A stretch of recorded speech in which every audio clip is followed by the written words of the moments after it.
Assalamualaikum warahmatullahi wabarakatuh. Waalaikumsalam warahmatullahi wabarakatuh. Halo Sobat Wali Songo, perkenalkan nama saya Insan Satria. Saya berasal dari KKN Moderasi Beragama UIN Wali Songo Semarang, Posko 100 di Desa Kreo. Nah, baiklah, pada kesempatan kali ini kita akan berbincang-bincang hangat bersama salah satu tamu spesial kita, yang mana beliau ini adalah salah satu tokoh agama yang berasal dari Desa Kreo, Kecamatan Wonotunggal, Kabupaten Batang. Nah, jadi Pak, yang kami rasakan saat ini tuh kami sebagai mahasiswa itu eh, memiliki keraguan untuk berbaur dengan masyarakat. Nah, terus juga kan kami dengar Bapak ini salah satu pendakwah dan pendatang juga Pak ya. Nah, jadi kami ingin bertanya, bagaimana sih Pak cara Bapak menarik simpati warga dan menarik hati warga Kreo sehingga Bapak diterima dengan lapang dada? Ya. Assalamualaikum warahmatullahi wabarakatuh. Waalaikumsalam. Alhamdulillahirabbil alamin wa bihi nasta'inu ala umuri dunya waddin. Wassalatu wassalamu ala asrofil anbiya wal mursalin sayyidina wa maulana Muhammadin wa ala alihi wa ashabihi ajmain, amma ba'd. Yang saya muliakan dan yang saya hormati dan juga yang saya cintai kepada adik-adik KKN dari UIN Wali Songo Semarang, yang alhamdulillah pada siang hari ini bisa berkumpul bincang-bincang hangat bersama adik-adik KKN, dan alhamdulillah dan saya salah satunya yang diundang dalam kegiatan bincang-bincang tersebut. Sebelum saya menjawab pertanyaan dari Mas siapa itu tadi? Mas Insan Satria. Mas Insan Satria ya Mas. Perkenalkan, nama saya Ahmad Thoyib, atau lebih akrab dipanggil dengan Thoyib ya, atau Bang Thoyib gitu Bang kan. Thoyib. Terus gini Mas, untuk pertanyaan Mas tadi, bagaimanakah cara kita untuk menarik simpati masyarakat? Ya. Sebetulnya dibilang mudah ya mudah, sudah sulit. Kalau yang saya praktekkan itu ketika saya semisal membuat program, itu saya lebih cenderung ke pendekatan persuasif atau pendekatan dari hati ke hati. Dari situlah kita bisa menjalankan sesuai rencana apa yang kita rencanakan atau program kita rencanakan bisa diterima dan bisa dilakukan oleh masyarakat umum pada umumnya. Karena apa? Jikalau kita membuat suatu program tidak ada pendekatan dari hati ke hati atau pendekatan persuasif, maka insya Allah program kita akan jalan. Karena apa? Mereka belum tentu sepaham dengan apa yang kita jalankan. Makanya yang saya jalankan di Desa Kreo, pertama yang saya deketin dari tokoh pemuda. Kenapa dari pemuda? Karena hemat saya pemuda itu adalah satu generasi yang nantinya kita punya harapan dialah yang akan meneruskan estafet perjuangan daripada orang-orang terdahulu. Setelah itu kita juga pendekatan kepada kaum ibu-ibu dan dari kaum bapak-bapak. Karena apa? Kita ketika terjun di masyarakat, semua lini dari kalangan orang tua sampai anak-anak harus kita pegang, harus kita dekatin. Karena apa? Insya Allah dengan cara seperti itu semua apa yang kita rencanakan bisa berjalan lancar. Jadi Bapak apa namanya? Ahmad Thoyib. Bapak Thoyib. Jadi Bapak Thoyib ini caranya itu dengan cara mendekati para remaja Pak ya. Terus juga ibu-ibu, terus tokoh masyarakat. Masyarakat. Nah, mungkin Bapak bisa memberi tahapan-tahapan tadi Pak, mungkin tahapan-tahapan yang dilakukan. Ya. Untuk pertama sekali datang di Desa Kreo pada waktu itu kurang lebih tahun 2012, itu kan kalau melihat keadaannya memang sangat memprihatinkan. Dalam artian dari anak-anak muda di Desa Kreo kebanyakan untuk hal agama memang agak kurang. Maka dari itu saya punya inisiatif untuk mendekati dari anak-anak pada waktu itu yang dikenal dengan IPNU atau Ikatan Pelajar Nahdlatul Ulama. Dan pada waktu itu kita ada pendekatan kepada ketua dan anak-anak tersebut. Kita sering hadir dalam acara tersebut. Setelah itu ketika anak-anak dari kalangan remaja sudah ikut, kita pendekatan kepada orang tua. Itu Oke. tahapannya, Mas. Karena apa? Kalau kita cuma mendekatin orang tua tanpa melibatkan dari remaja, itu nanti hasilnya tidak akan maksimal. Oke. Jadi begitu Pak ya. Ya. Ya. Terus juga nih soal dari teman-teman keadaan Kriyo 10 tahun silam. Nah, ketika Bapak pertama kali menginjakan kaki Bapak di Desa Kriyo, apa yang Bapak lihat terkait lingkungan di Desa Kriyo? Apakah ada yang tidak sesuai dengan keyakinan Bapak? Ya. Kalau sekitar 12 tahun yang silam saya datang di Desa Kreo, untuk agama sih sudah sudah lumayan maju. Cuman untuk kebiasaan masyarakatnya itulah yang tidak sesuai dengan apa yang sesuai dengan ajaran agama Islam. Contoh misal kebiasaan untuk misalkan sholat 5 waktu dan sebagainya. Dan pada waktu itu dari kalangan pemudanya itu nyun sewu, banyak yang lebih cenderung suka dengan hiburan dan Hiburan ya dengan perkara yang kurang baik lah ya, Oh. kurang baik. Dan pada waktu itu hati tergerak bagaimana caranya supaya dari kalangan pemuda bisa berubah cara berpikirnya, berubah perilakunya. Dan pada waktu itu saya adakan semacam pendekatan kepada tokoh-tokoh pemuda. Kemarin tuh dulu pernah nggak Pak, misalnya ada tradisi yang kurang etis, maksudnya kayak apa ya, kayak sejenis Kesyirikan itu ya Nah, sirik-sirik gitu. kalau saya datang ke situ sih sebetulnya tidak ada, Mas. Ada hanya yang di luar masyarakat ya ada, cuman tidak begitu vulgar. Contoh misalkan setiap malam Jumat itu ada yang ngasih sajen, Ya. sajen di kamar. Saya dengar itu dan saya tahu dari teman-teman. Saya cuman pas pada waktu saya adakan pengajian di musola, saya cuma ngasih masukan. Kenapa sih kita harus ngasih sajen? Apa alangkah baiknya ketika sajen itu diberikan uang dan uang itu disedekahkan ke mungkin fakir miskin atau ditaruh di masjid atau musola, kan lebih baik. Ya lebih baik. Karena apa? Dengan seperti itu kita mungkin untuk sama seperti itu memang hal yang riskan, Mas, hal yang sensitif. Ya, Makanya kan sensitif. kita ngomong dengan masyarakat dengan sangat hati-hati. Karena apa? Kalau kita mungkin cara cara mengajaknya orang kok nggak hati-hati, maka apa yang terjadi akan berbenturan dengan kita. Tapi alhamdulillah lambat laun kegiatan seperti itu hilang dengan sendirinya. Alhamdulillah berkat pemahaman dari mereka, alhamdulillah sekarang alhamdulillah sudah hilang. Ya, alhamdulillah begitu, Pak. Soal selanjutnya, fresh impression Pak Thoyib terhadap keadaan Desa Kriyo. Nah, gimana sih Pak pandangan pertama Bapak saat melihat keadaan? Apakah kaget gitu Pak? Yang tadi Bapak lihat misalnya ada sesajen gitu, Ya. kaget. Saya kaget, Mas, karena memang saya kan untuk wilayah saya kan datang dari wilayah Batang bagian selatan. Iya. Kalau di wilayah saya untuk kegiatan masyarakatnya alhamdulillah untuk kegiatan agamanya sudah sangat maju. Terus ketika saya terjun di Desa Kriyo sangat kaget karena apa, kebiasaannya beda dengan kebiasaan yang biasa kita lakukan. Contoh misal di waktu-waktu sholat, kalau kita yang di selatan sana kan setiap sholat entah itu duhur sampai subuh, alhamdulillah masyarakatnya itu bisa mengikuti jamaah.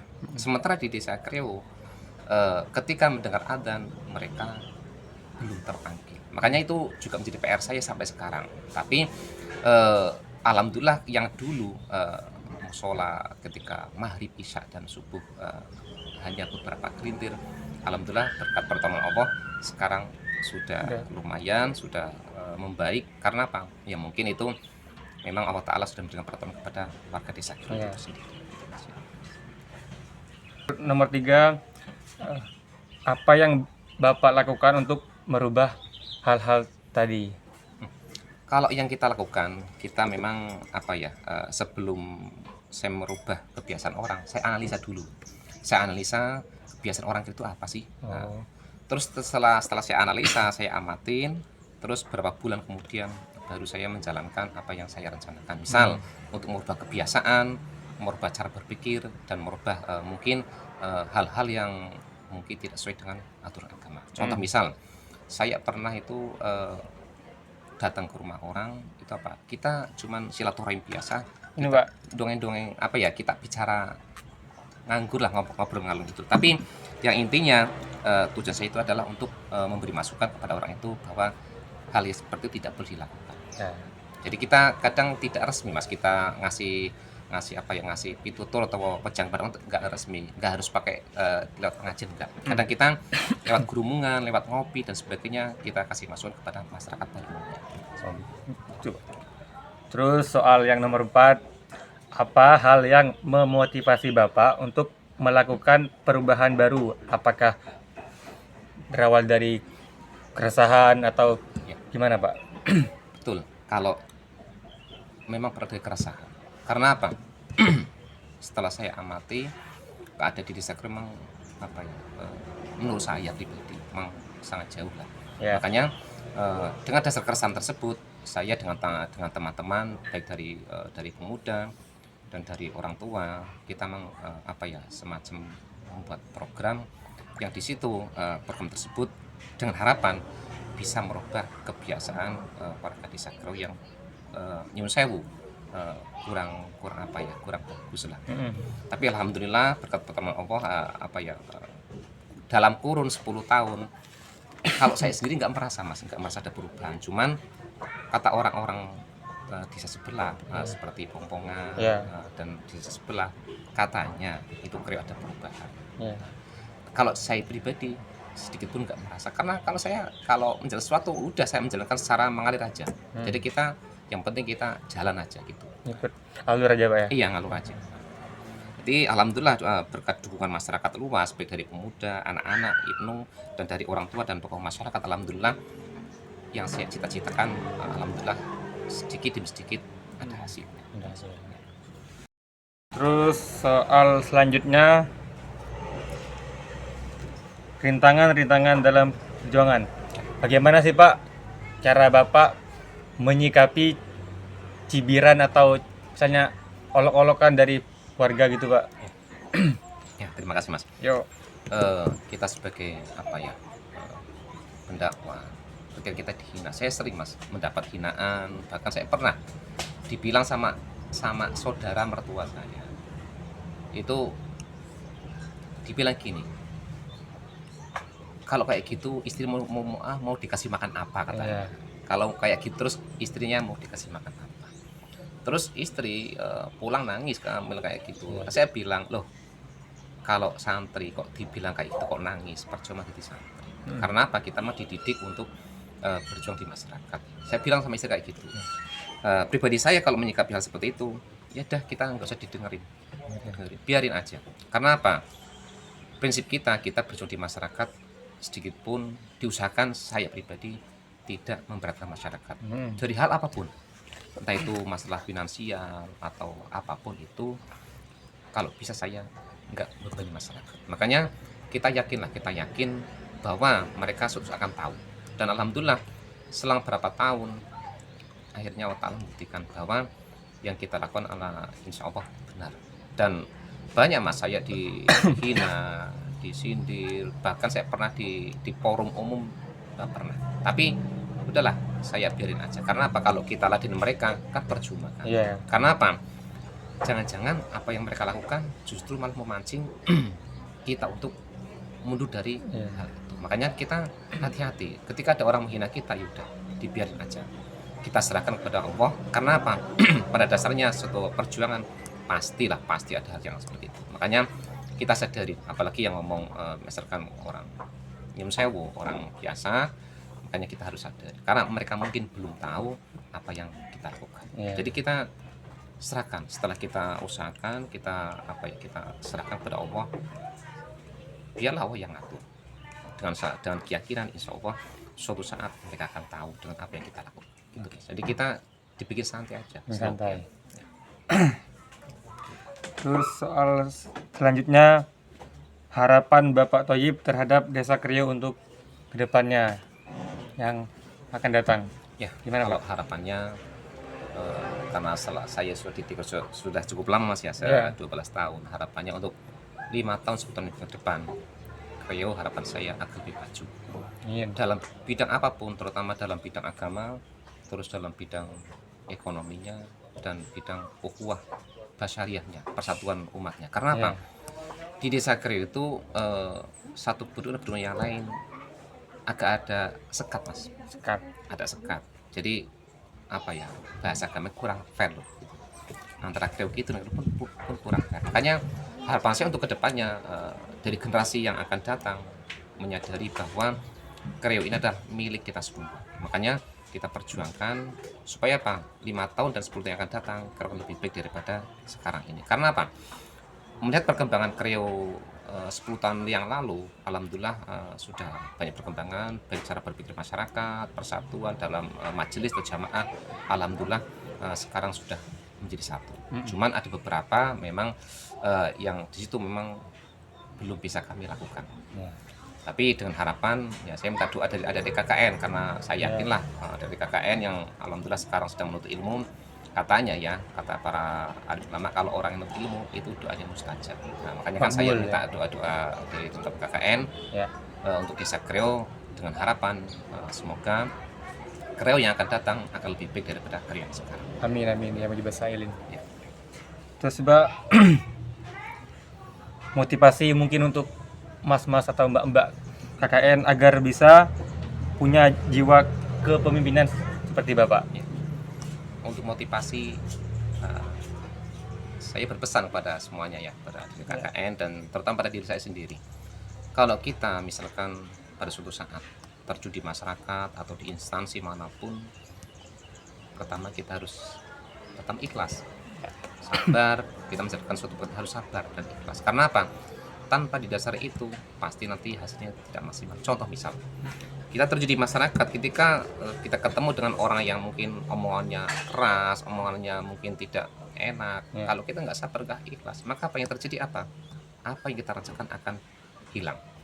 Makanya saya pesan, ketika kita sudah niat terjun bismillah, kita harus sabar dan ikhlas.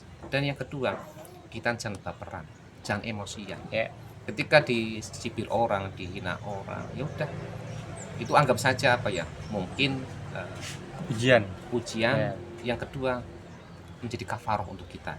Adegan kita punya dosa dan kesalahan, mungkin dengan adanya hinaan, cibiran, menjadi kafaroh, Ya. pengkelebur kesalahan kita.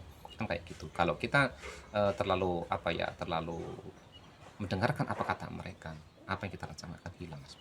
Maka dari itu ya, untuk Mas dan Mbak KKN yang sekarang sedang menempuh pendidikan, harapan saya itulah kunci pertama, niat yang kuat, ikhlas, sabar, dan jangan gampang apa ya, jangan baperan, jangan emosian. Ya. Gitu ya. Oke, Pak. Nah, jadi dibikin slow aja, dibikin nyantai, kita jalani. Dan jangan lupa, kita pastilah itu yang nggak bisa kita hilangkan, tetap minta perlindungan dari Allah Subhanahu Wa Taala. Dan jika kita masih punya orang tua, jangan lupa sering sowan kepada orang tua. Karena apa yang saya lakukan ketika saya menghadapi kesulitan yang sangat sulit, yang saya tidak kuat mikir, ya terutama pastilah kita berdoa. Dan yang kedua, saya pasti sowan ke orang tua. Sowan, kita salim, kita minta doa. Dan setelah itu, alhamdulillah, beberapa hari kemudian apa yang kita rasakan, apa yang kita bisa dimuliakan Allah. Makanya kan saya ketika sowan ke orang tua itu pasti sampai sekarang, karena cuma tinggal satu ibu, saya sowan. Karena apa? Saya yakin dengan doa orang tua, apa yang kita jalankan insya Allah akan dimudahkan Allah SWT. Amin. Terima kasih Bapak. Tepuk tangan buat Pak Thayyib. Jadi pada intinya, kita sebagai pemuda atau generasi penerus Islam, kita harus bisa membaur dengan masyarakat. Nah, apabila kita sudah bisa berbaur, otomatis kita mendapatkan hatinya warga. Nah, apabila kita sudah mendapatkan hatinya, apabila kita ingin melaksanakan suatu program ataupun arahan, kita itu dapat memberi pengaruh kepada masyarakat. Ya, mungkin hanya ini dari saya. Apabila ada kata-kata yang salah, saya mohon maaf. Kepada Allah saya mohon ampun. Wabillahi taufiq wal hidayah. Wassalamualaikum warahmatullahi wabarakatuh.